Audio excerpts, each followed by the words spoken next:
Deputetja demokrate Jorida Tabaku I është bashkuar të protestës qytetare kundër qeverisë, që këtë të hënë shënon ditën e 9. Praninë e saj në protest e ka konfirmuar vetë Tabaku përmes një postimi që ka bërë në rrjetet sociale.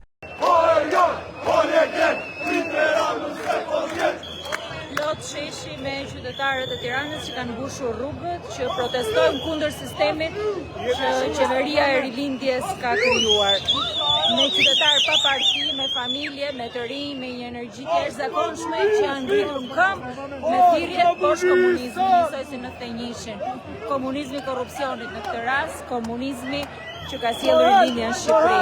Dëgjojeni këto britma se këto janë brindje, britma që janë kundër qeverisjes.